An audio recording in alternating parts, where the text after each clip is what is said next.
Annie Genevard vous a accusé, vous, la grande distribution, d'exercer, je la cite, un chantage mortifère sur les industriels et qu'à la fin, ce sont les agriculteurs qui trinquent.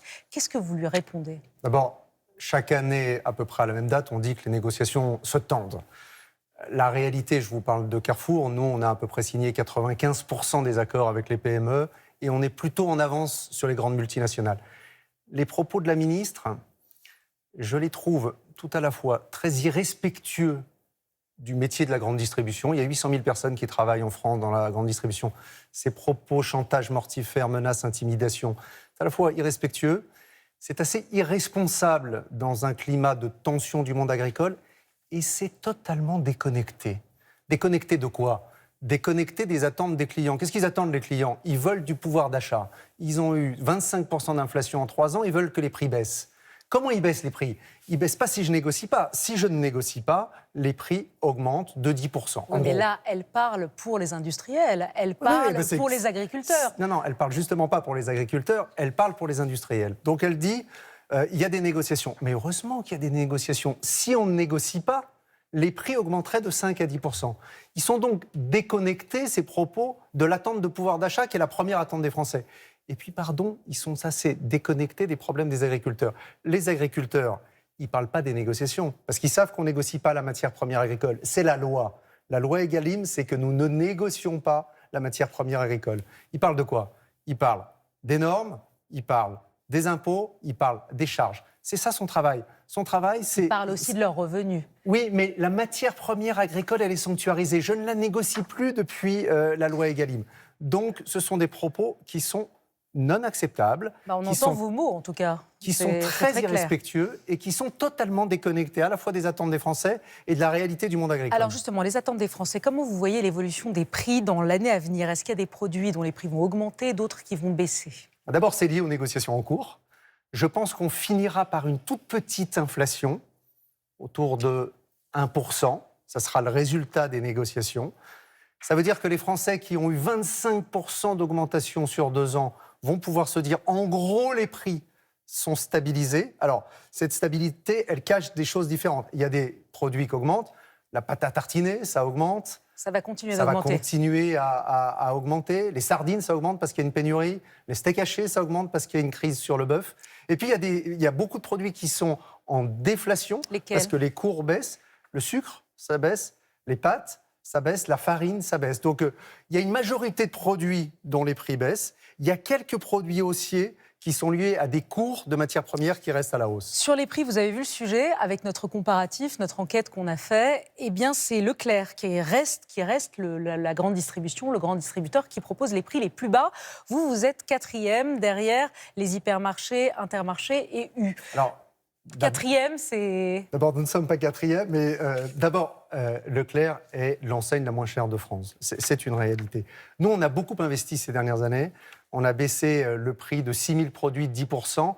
Et il faut toujours inclure ce que n'inclut pas ces fichiers, les promotions et la fidélité. Et donc, quand on met tout ça, on est aujourd'hui en 2e position. Mais ça veut dire qu'il y a un match. Ça veut dire les uns et les autres, on essaie d'avoir l'offre la plus compétitive. Nous, on annonce aujourd'hui 200 produits de marque propre à prix coûtant. Donc 80 d'entre eux sont des produits Nutri-Score A et B, parce que notre rôle, c'est de donner du pouvoir d'achat aux clients. Alors justement, rapidement, le bio, vous êtes le leader français du bio Carrefour. Le bio a connu une grosse crise ces dernières années. Les Français s'en sont détournés, trop cher, ils voulaient plus. Est-ce que c'est toujours le cas ou ça remonte ?